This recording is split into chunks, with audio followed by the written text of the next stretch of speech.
23절과 그 31절에서는 이스라엘 백성들의 총체적인 타락상을 고발해주고 있습니다. 여기 고발이 상당히 길죠. 23절부터 30절까지 계속해서 고발해주고 있어요. 이스라엘의 이 선지자들은 오히려 25절에 보세요. 그 가운데서 선지자들이 배역함이 우는 사자가 식물을 움킴 같았도다. 선지자들은 하나님의 말씀을 백성들에게 가르쳐서 정말 하나님의 뜻을 따라서 사는 것으로 복을 누리도록 해야 되는데, 이 선지자들은 사자처럼 약한 자들을 물고 놓아주지 않고 죽이는 겁니다. 자신의 재산과 자신의 이익을 위해서 사람들의 영혼을 삼키고 있는 거예요. 그래서 얼마나 많은 사람이 죽었던지, 그 선지자에게 쏘가서 당했던지, 과부들이 너무나 많이 늘어날 정도의 상태까지 와버린 거예요. 거짓 선지자들이 어떻게 했길래 이렇게 많은 사람들이 죽고 이렇게 많은 일들이 벌어졌을까요? 거짓을 예언하고 아첨하는 말을 하면서 사람들을 이끌어 간 것이죠. 오늘날에도 이런 사람들이 너무 많아요. 거짓 선지자들이 너무 많습니다. 하나님의 말씀이라고 하면서 실제로는 자기 사욕을 채우기 위해서 하나님의 말씀을 도용하고 있는 사람들이 얼마나 많은지 모릅니다. 진리를 바르게 전하지 않는 사람들, 그들이 무엇을 위해서 했든지 간에 그 영혼을 통째로 삼키는 것과 같은 거예요. 자기 사역을 위해서, 자기를 위해서, 돈을 위해서 어떤 사람이 죽어나가도 아무런 신경도 쓰지 않는 이런 사람들은 다 이와 같은 선지자들과 같습니다. 두 번째로 책망하고 있는 게 제사장들입니다. 제사장들은 율법과 하나님의 거룩하심을 수호해야 될 그런 사람들입니다. 그럼에도 불구하고 그들은 거룩한 성물을 더럽히고 하나님께 바쳐진 좋은 고기들을 자기가 먹고 탈취하고 하나님의 방식대로 하지 않는 겁니다. 거룩한 것과 속된 것을 구별하지 않습니다. 심지어 이 사람들이 나중에 호세아에 가서 보면요, 제사장들은 어떤 일을 하는 줄 아세요? 백성들이 죄를 지으니까 내 수입이 늘어났다. 그게 무슨 말이냐면, 백성들이 죄를 지면 속죄의 제사를 드리기 위해서 제물을 가져와요. 그럼 그 제물이 자기 몫이 되니까 백성들이 죄를 지으면 지을수록 나는 부자가 된다 라고 하는 얘기까지 나돌 정도의 타락상을 보여주고 있습니다. 지난번에 저도 그런 얘기를 듣고 깜짝 놀랐어요. 어떤 교회 다니는 분인데요, 무슨 잘못을 했다는가, 무슨 자동차 사고가 날 뻔했는데, 그래서 어떻게 사고가 안 났대요. 그랬더니 남편이 하는 말이, 당신 빨리 감사헌금해. 이렇게 돌리고, 또 어떤 문제가 있어서 어려움을 겪었는데 목사님께서 헌금하면 된다 라고 조언을 하더라는 거예요. 이게 얼마나 우스운 얘기입니까? 돈 받고 기도를 해줍니까? 목사가 돈 받고 기도해 주는 사람이에요? 무당입니까? 이런 사람들이 얼마나 많은지 몰라요. 제사장 노릇하면서, 선지자 노릇하면서 자신의 그 이익을 위해서 일하는 사람들, 이런 사람들이 너무 많습니다. 율법을 따라서 살고 그것을 가르쳐서 백성들이 진정으로 하나님과 참된 교제의 관계 속에서 하나님을 경외하고 하나님과 이웃을 사랑하는 삶을 살도록 모범을 보여야 될 제사장들이 오히려 자기 이익에 빠져서 겉으로는 깨끗한 척하지만 속에서는 음탕과 탐욕이 가득한 이런 상황을 그들이 선도하고 있음을 보여주고 있는 것입니다. 그리고 그 다음에는 방백들에 대해서 얘기가 나오죠. 27절에 보면 그 가운데 방백들은 식물을 삼키는 일이 같아서 불의의 일을 취하려고 피를 흘려 영혼들을 멸하고 있다. 백성의 지도자들이 백성을 보호하고 그들에게 평강과 자유와 안식을 도모해야 될 그 사람들이 오히려 백성들을 잡아먹고 있는 이런 상황들을 보여주고 있습니다. 그런데 더 문제인 것은 뭐냐면 28절에 보세요. 그 선지자들이 그들을 위하여 회를 치라고 그런 악하고 위선적인 일에 대해서 오히려 선한 것이다, 하나님의 축복이다 라고 하면서 그것들을 오히려 장려하고 그 속에서 자기 이익을 취하고 있는 이런 거짓 선지자들이 함께하고 있다라는 것입니다. 나단 선지자처럼 정말 왕이, 백성의 지도자들이 잘못을 행하면 목숨을 걸고라도 당신이 바로 그 사람입니다 라고 얘기해 줄 수 있어야 되는데 오히려 이 왕과 함께 짝짝꿍이 되어가지고 그들에게 오히려 축복을 선언하고 그들의 죄에 대해서 합당하다라고 여겨주고 말해주는, 이런 회칠해주는 이런 상황을 보게 됩니다. 이 참 고통스러운 일들이 그때만 있었다면 참 좋을 텐데 이 시대에도 여전히 반복되고 있다는 것이 큰 문제예요. 이 정부에 아부하면서 거기서 무언가를 얻겠다고 하는 목사들이 왜 이렇게 많습니까?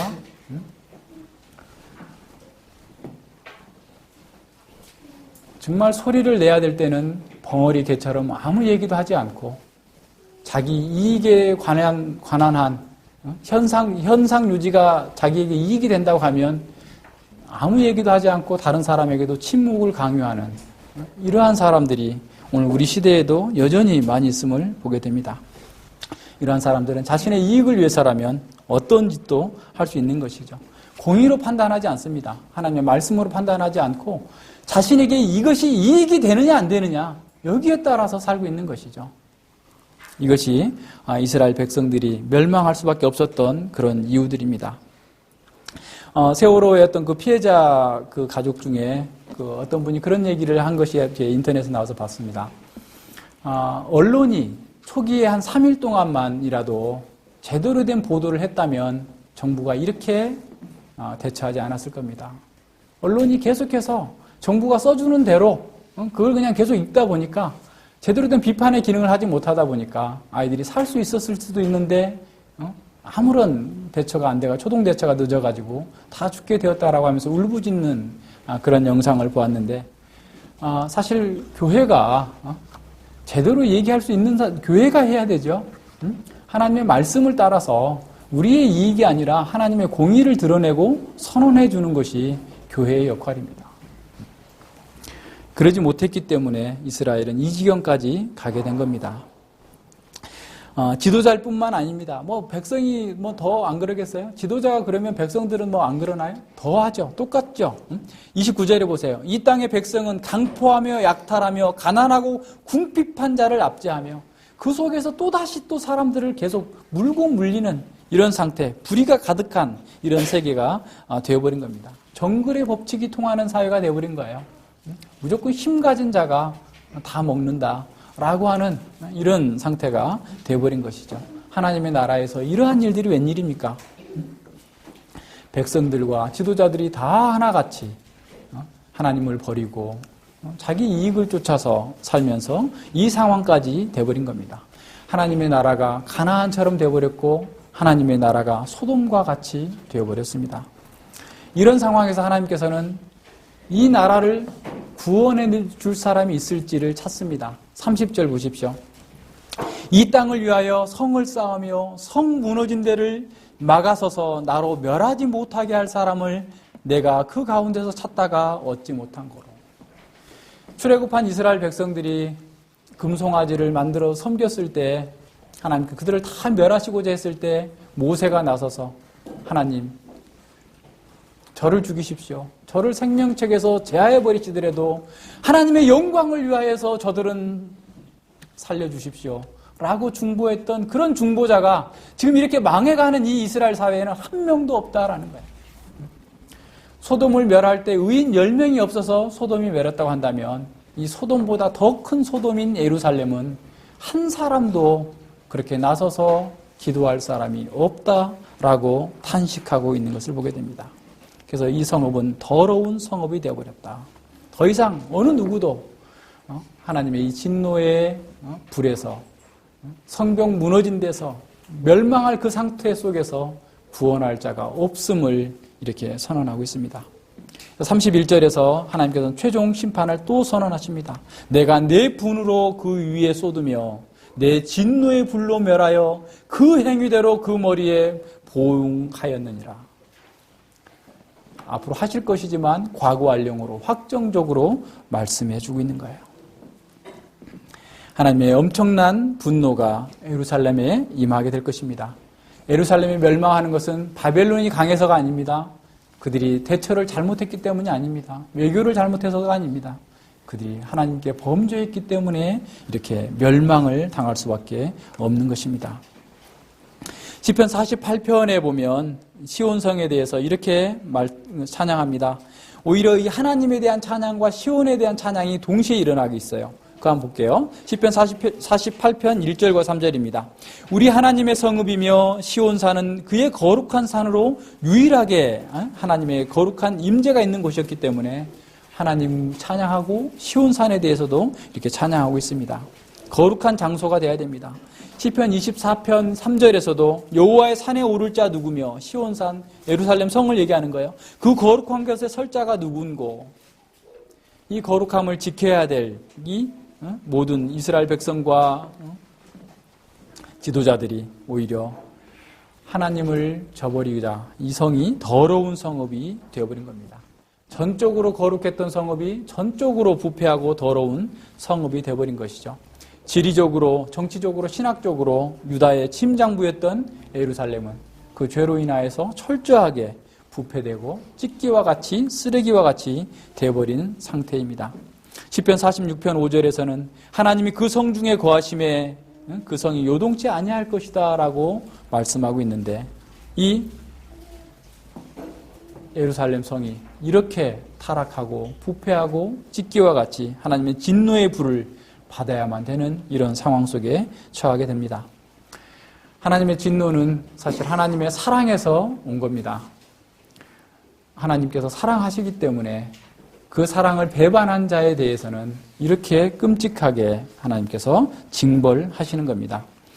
아가서 8장 6절에서는 너는 나를 도장같이 마음에 품고 도장같이 팔에 두라. 사랑은 죽음같이 강하고 질투는 수월같이 잔인하며 불길같이 일어나니 그 기세가 여호와의 불과 같으니라.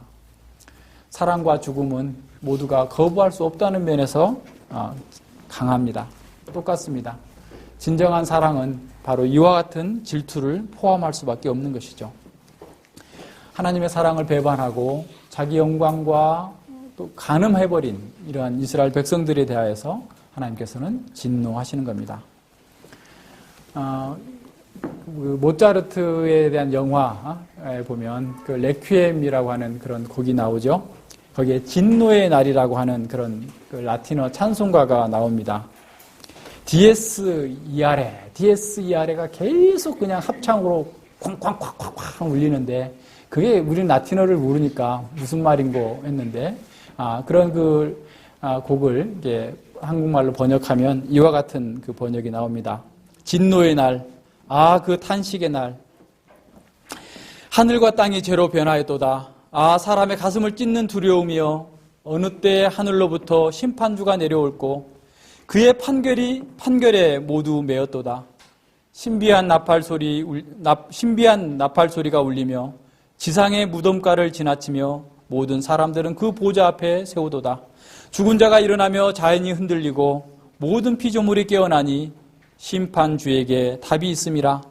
보라, 정확한 기록이 그 책에 있나니 그 속에 기록된 모든 말대로 심판이 주어지는도다. 심판주가 그 자리에 좌정할 때 모든 숨겨진 일들이 드러나며 값을 치르지 않는 것이 없을지어다. 아주 웅장한 코러스로 합창으로 이 노래가 울려 퍼집니다. 오늘날 우리는 하나님의 사랑과 자비에 대해서는 노래하기를 좋아하지만 하나님의 진노와 최후의 심판의 확실성과 실제성에 대해서는 노래하려고 하지 않습니다. 왜 우리가 이런 노래를 하지 않으려고 할까요? 그것은 우리 시대가 이 죄에 대한 실제성을 자꾸 무시하고 간과하기 때문에 그렇습니다. 주전 587년 이스라엘 사람들은 이렇게 물었을 것입니다. 왜 하나님께서 그 성읍을 구원하지 않을 것인가? 안 왔습니까? 라고 반문할 거예요. 그러나 에스겔은 그 질문을 바꾸어서 이렇게 질문합니다. 이렇게 피로 얼룩진 예루살렘을 향하여서 거룩하신 하나님께서 심판하시는 것 외에 무엇을 더 할 수 있겠는가? 라고 묻는 것이죠.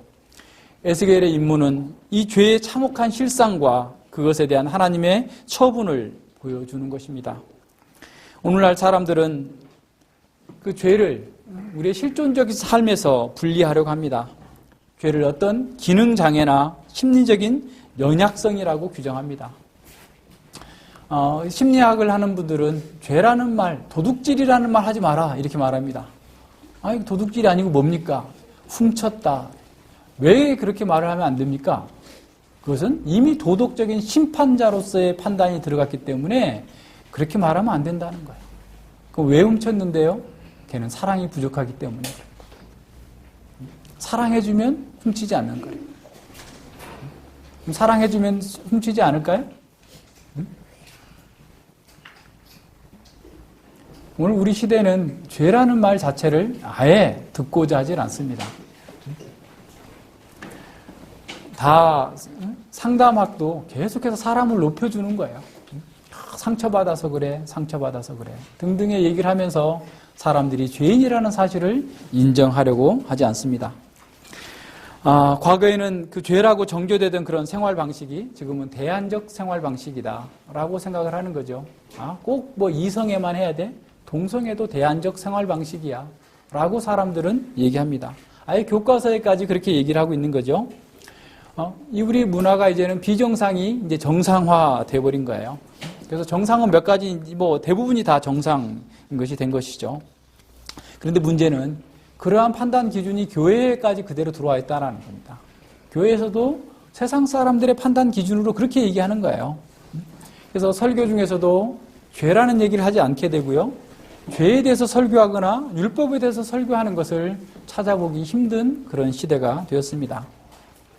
죄에 대해서 말하는 목회자들도 단지 어떤 일반적인 도덕적인 수준에서 죄에 대해서 얘기하거나 또 어떤 목회자들은 사회적인 불의와 악에 대해서는 큰 소리로 외치지만 개인적인 죄에 대해서는 동성애에 대해서는 우리가 끌어안아야 된다라는 식으로 넘어갑니다. 어떤 사람들은 개인적인 도덕적인 어떤 죄에 대해서는 얘기하지만 사회의 불의에 대해서는 또 아무런 얘기를 하지 않고 있습니다. 그러나 에스겔은 그렇게 하지 않았습니다. 에스겔은 개인적인 죄든 사회적인 죄든 국가적인 죄든 그 모든 것이 하나님의 말씀의 기준에 맞지 않는 것이라고 한다면 철저하게 그것을 드러내고 또 그것의 위험을 나타내 보여줬습니다. 에스겔은 사람들에게 계속해서 죄를 폭로하고 회개하도록 하기 위해서 그렇게 만들어준 겁니다. 사람들이 자신들이 가지고 있는 그 기준이, 자신들이 살고 있는 기준이 하나님의 율법의 기준에 얼마나 함량 미달인지를 보여주기 위해서 계속해서 보여주고 있는 거예요. 사람들에게 율법의 거울을 비춰줘서 너가 지금 어떤 상태인 줄 아느냐? 네 모습을 이 율법에 비추어서 한번 보라 라고 말씀해주고 있는 것입니다. 왜 그렇게 해야 될까요? 그렇게 하지 않는 이상 자기가 하나님 앞에서 하나님의 말씀에 비추어서 죄인이라는 사실을 깨닫기 전에는 이 복음의 충만성을 깨달을 수 없습니다. 에스겔은 하나님의 사람들의 심장과 영혼을 꿰뚫는 그러한 온전한 율법을 가지고 사람들의 행위와 삶을 달았습니다. 세상적인 어떤 기준이 아니고 그들의 마음을 달았던 것입니다. 하나님 앞에서 우리가 율법을 가지고 우리 자신을 정직하게 보지 못했다면, 세상을 바르게 보지 못했다고 한다면 복음에 나타난 하나님의 능력을 체험했다라고 말할 수 없습니다. 위대한 청교도 목사님인 윌리엄 퍼킨스라고 하는 분은 이렇게 말했습니다. 율법을 설교한 후에야 비로소 복음을 설교할 수 있다. 율법이 있어야만 복음이 복음되는 것을 바르게 드러낼 수 있다라는 의미죠. 스펄전 목사님은 이렇게 말씀했습니다. 율법은 바늘입니다. 율법이라는 바늘이 마음 중심에 먼저 들어가 복음의 실을 위에 준비하지 않으면 그 실은 사람의 마음속에 들어올 수 없습니다. 그러니까 율법이 찌르고 들어가서 있을 때 거기에 복음이라고 하는 실이 들어가서 그 사람을 치료하고 생명을 줄 수 있다라는 것입니다. 율법이 없이는 하나님의 복음이 제대로 된 기능을 할 수가 없다라는 거죠. 그러니까 율법과 복음은, 율법과 은혜는 바늘과 실처럼 항상 같이 가야 된다라는 겁니다. 우리에게 율법이 없다고 한다면 우리는 우리 자신과 인간의 실상을 제대로 알 수 없을 것입니다. 우리에게 율법이 없다고 한다면 하나님의 거룩하심을 제대로 인식할 수 없을 것입니다. 우리에게 율법이 없다면 그리스도의 복음의 충만함을 우리는 제대로 깨달을 수 없습니다. 율법은 하나님의 거룩하심과 인간 우리 자신의 실상이 어떠한지를 보여줍니다. 율법은 복음에 나타난 그리스도의 은혜를 볼 수 있는 눈을 열어주는 것입니다. 그러나 하나님의 은혜를 보지 못하고 율법만 본다면 우리는 두 가지 오류에 빠질 수 있습니다. 첫 번째는 바리새인들처럼 자신들의 행위를 오히려 의롭다고 여기는 자기 의에 빠지는, 자기 의를 지지하는 그런 도구로 사용할 수 있는 것이죠. 그래서 하나님을 타락한 자신의 수준에서 이해하고 마치 자신의 행동을 하나님께서 정당화해 주는 것처럼 율법을 가지고 자기를 포장하는 그런 오류에 빠질 수 있습니다. 두 번째는 하나님의 율법을 기준에 미치지 못하는 사람들에게 하나님이 굉장히 냉혹한 그런 진노만 퍼붓는 그런 폭군으로 여길 수 있는 그런 함정에 빠질 수 있습니다. 하나님에 대한 이러한 잘못된 관점은 에덴 동산에서 하와에게 사단이 했던 그 말 속에서 드러납니다. 사단은 율법의 제한성을 최대한으로 부각시키고 정말로 하나님께서 동산의 모든 나무의 실과를 먹지 말라 하시더냐? 하나만 먹지 말라고 그랬는데 이 사단은 모든 것을 먹지 말라고 했느냐? 하나님의 율법의 제한성을 최대한으로 넓혀서 너가 율법에 제한받는 것은 정말 잘못된 거야 라는 생각을 갖도록 사단은 하와에게 얘기한 겁니다. 뿐만 아니라 사단은 하나님의 은혜의 그 충만성을 최소한으로 줄여버립니다. 네가 먹게 되면 하나님처럼 될 거야. 하나님은 너에게 너무 조금 준 거야 라고 하면서 하나님의 그 충만한 은혜를 최소한으로 줄여서 하와를 넘어지게 했던 것이죠. 우리가 이런 하나님의 은혜와 율법에 대해서 분명한 이해를 갖지 않으면 우리도 또다시 사단의 목소리에 귀를 기울이게 될 것입니다. 우리가 하나님의 은혜만을 보고 율법을 보지 못한다면 우리는 하나님은 모든 죄를 항상 다 덮어줘야 되는 우주적인 인자한 할아버지, 괜찮아 무슨 짓을 해도 괜찮아 라고 얘기하는 그러한 분으로 이해할 수 있을 것입니다. 그러나 하나님은 거룩하시기 때문에 반드시 은혜와 사랑과 진리가, 공의가 함께 간다는 것을 이해해야 됩니다. 중요한 것은 율법과 은혜가 선포되는 순서가 아니라 둘 다 분명하게 선포하고 있느냐라는 겁니다. 율법과 은혜가 함께 이해될 때 그리스도의 복음이 가장 충만하게 드러납니다. 우리는 그리스도 안에서 율법의 참된 의미를 깨닫게 되고 복음을 통해서 율법에 가장 선하고 완전하다는 사실을 인식하게 됩니다. 그 율법은 우리 인간을 가장 복되게 만들어주는 그런 완성시키는 그런 도구임을 깨닫게 되는 것이죠.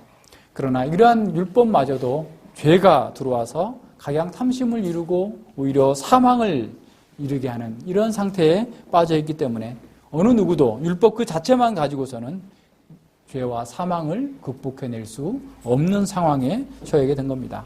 오직 그리스도의 십자가만이 하나님의 진노를 감당할 수 있고 하나님의 은혜를 가장 선명하게 보여주는 겁니다. 레퀴엠에서 진노의 날을 작곡했던 작사했던 그 작사자는 바로 이런 하나님의 진노와 은혜를 잘 깨달은 사람 같아요. 율법과 은혜를 깨달은 사람 같습니다. 율법의 유업의 나팔을 큰 소리로 불고 난 다음에 그 다음에 그렇게 외칩니다. 연약한 인간인 나는 무엇을 간청할꼬? 나를 위해 누가 나서줄꼬? 정의가 자비를 필요한 때는 언제뇨? 위대한 왕이시여, 그는 우리에게 값없이 구원을 주시는 분, 동정을 베푸시고 우리를 돌봐주시네. 선하신 예수를 생각하라. 나의 구원을 위해 당신의 기이한 성육신이 있었나니 나를 영벌에서 면하게 하소서. 나약하고 지치신 당신이 나를 찾으셨으며 십자가의 고난으로 나의 몸값을 치르셨습니다. 그와 같은 은혜가 공연히 나에게 왔을까? 의로운 재판관이여, 죄의 더러움을 위해 당신의 사면을 선물로 주소서. 심판의 그날이 오기 전에 죄인인 내가 이제 탄식을 쏟아놓습니다. 모든 나의 수치와 고난을 고백하오니 오 하나님 용서하소서. 당신께 영원하는 자의 신음소리를 들으소서라고 말하고 있습니다. 에스겔이 직면한 문제는 거룩한 성 예루살렘이 피의 도성이 되고 멸망을 눈앞에 두고 있음에도 불구하고 의로운 남은 자가 하나도 없었다라는 것입니다. 제사장들도 선지자들도 정치 지도자들도 모두가 부패하고 타락해버렸습니다. 그 중에 어느 한 사람도 하나님의 진노를 막아줄 사람이 없었습니다. 우리가 살고 있는 이 세상은 어떻습니까? 우리의 최상의 선함도 하나님 앞에서는 더러운 옷과 같을 뿐입니다. 우리는 우리 자신의 의로나 다른 사람의 의로나 세상의 어떤 것으로도 이 하나님의 진노를 막아낼 수 없습니다. 오직 예수님께서 십자가로 하나님의 진노를 막아내셨습니다. 그래서 우리가 은혜로 구원을 얻게 된 것이죠. 거룩하신 하나님의 진노를 예수님께서 받으셨습니다. 가장 순결하신 예수님께서 찢기처럼 대우를 받으셨습니다. 예수님께서 하나님의 진노의 불에 소멸되시는 동안 태양은 감히 그 광경을 볼 수 없어서 어두워졌습니다. 땅은 그러한 예수님의 죽어가시는 모습에 가만히 있을 수 없어서 진동하고 흔들렸습니다. 무덤은 터졌고 바위도 터졌습니다. 그러나 무엇보다도 더 중요한 것은 하나님의 임재의 장소로 나가는 지성소의 휘장이 찢겨졌다라는 겁니다. 부정한 인간이 접근할 수조차 없었던 그 하나님의 지성소의 휘장을 위에서부터 아래로 쫙 찢어지게 된 겁니다. 이제 우리는 그리스도의 육체로 열어놓으신 하늘 성소에 담대하게 들어갈 수 있는 길이 열렸습니다. 이것이 우리가 소유한 가장 중요하고 놀라운 특권입니다. 우리는 언제 어디서든 하나님께 나아가서 기도할 수 있습니다. 가장 비천한 자가 가장 거룩한 왕과 함께 언제든지 식사를 할 수 있고 언제든지 대화할 수 있는 그런 문이 열려 있습니다. 성 무너진 데를 막아줄 수 있는 인간은 없습니다. 이 세상에 그 어떤 것도 없습니다. 오직 예수 그리스도의 십자가가 그 성 무너진 데를 막아주고 우리를 구원하신 것입니다. 그리스도께서 열어놓으신 그 새로운 생명의 길로 우리가 나아가야 됩니다. 루터는 이렇게 말했습니다. 신학자는 이해와 독서와 사색을 통해서가 아니라 삶과 죽음과 저주받는 것을 통해서 만들어진다라는 것입니다. 우리의 신앙은 진리를 머릿속으로 알고 있는 것으로 만들어지는 것이 아닙니다. 진리를 통해서 인간이 얼마나 죽어야 될 마땅한 존재인가, 얼마나 저주받은 존재인가를 알게 될 때 그 속에서 그 복음의 진정성이 드러난다는 것입니다. 우리의 삶에서 복음의 선율을 깊이 있게 메아리치기 위해서는 율법 앞에서 우리 인생의 참된 실상을 직면해야만 합니다. 그리고 우리 자신의 죄와 죽음을 태우는 하나님의 진노의 불을 경험해야 합니다. 이렇게 우리가 체험한 하나님의 진노의 불은 십자가의 의미를 더 선명하게 우리에게 깨닫게 해줄 것입니다. 찢기와 같은 우리에게 베푸신 그 하나님의 은혜를 깨닫게 하고 그 하나님의 은혜를 찬양하게 할 것입니다. 이런 은혜를 먼저 경험한 이 교회는 죄로 인해서 절망과 죽음의 덫에 걸려있는 이 세상을 향해서 생명의 길을 보여주기 위해서 이 땅에 존재합니다. 우리는 길을 잃어버린 영혼들을 그리스도에게로 인도하기 위해서 중보와 섬김으로 살도록 부르심을 받았습니다. 우리는 다가올 진노의 날에 대해서 사람들에게 정직하게 선포해야 됩니다. 사람들이 좋아하는 말이 아니라 복음을 정직하게 전해야 됩니다. 하나님은 사랑이시지만 끝내 회개하지 않는 사람들에게 하나님은 소멸하는 불이다라고 하는 사실을 명확하게 선언해야 됩니다. 그것 때문에 우리도 에스겔처럼 핍박을 받을 수 있고 조롱을 받을 수 있습니다. 그러나 우리가 이 메시지를 약화시켜서는 안 됩니다. 왜 그러냐면 만약에 죄와 심판에 대해서 제대로 말해주지 않는다면 우리가 사용하는 그 바늘은 어떤 사람의 마음을 뚫을 수도 없을 것이기 때문에 그렇습니다. 우리의 바늘이 날카롭게 그 사람의 영혼과 심장과 마음을 꿰뚫고 지나갈 수 있으려면 하나님의 말씀을 있는 그대로 분명하고 정확하게 선포해 줘야 됩니다. 나팔을 정확하게 불어줘야 됩니다. 그래서 사람들이 이 진노의 날을 피할 수 있도록 말해줘야 됩니다. 우리는 또한 예수님이 오시기까지 우리 자신을 순결하게 지켜야 됩니다. 구원은 죄에서 떠나서 하나님을 닮게 만드는 능력이 있습니다. 우리가 구원받은 것은 하나님을 닮은 성품과 하나님만으로 즐거워하는 삶을 사는 것으로 확증되어집니다. 우리가 복음을 증거하는 최선의 길은 무엇보다도 먼저 우리의 거룩한 성품과 그리스도를 닮은 삶 속에서 드러나게 됩니다. 우리에게 그리스도를 닮는 순결한 마음과 모범적인 삶이 없다고 한다면 사람들은 우리가 전하는 복음을 이해할 수 없을 것입니다. 우리가 율법과 은혜를 전하는 사람답게 우리의 영혼부터 깨끗이 쓰셔야 됩니다. 이것이 우리가 멸망할 이 세상, 진노의 불을 기다리고 있는 이 세상을 향하여서 구원의 공동체로 들어오도록 하는 대한공동체로서의 모습을 분명하게 보여주는 것입니다.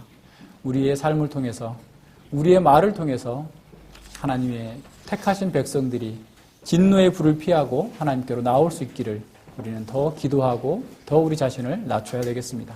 기도합니다. 하나님 아버지, 감사를 드립니다.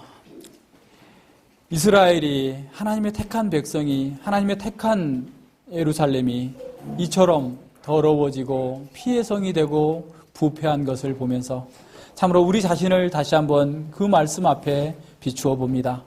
우리 또한 하나님께서 모든 선한 것을 다 주셨음에도 불구하고 그것을 가지고 자기 사욕을 쫓고 자기 사랑에 빠져서 어리석게도 스스로 멸망할 수밖에 없는 그런 자리로 나아가서 쓰레기 같고 찢기와 같은 상태에서 부패해서 영원한 형벌을 받아서 멸망할 수밖에 없었던 그런 자리에서 예수님께서 우리를 위하여서 십자가로서 성 무너진 데를 메우시고 우리를 위하여서 모든 진노의 불을 다 당하심으로 말미암아서 우리가 나음을 입고 우리가 하나님의 생명의 공동체로 새롭게 참여할 수 있도록 은혜 주셨음을 인해 진실로 감사를 드립니다. 우리가 이 세상에 사는 날 동안 이 복음의 의미를 더 마음 깊이 새기고 이 율법과 복음을 균등하게 전하고 증거하는 것을 통해서 하나님의 사람들을 그리스도에게로 인도하며 하나님의 영광을 드높이는 그런 교회적 사명을 잘 감당할 수 있도록 주께서 함께하여 주시옵소서. 감사드리며 예수님 이름으로 기도드립니다. 아멘.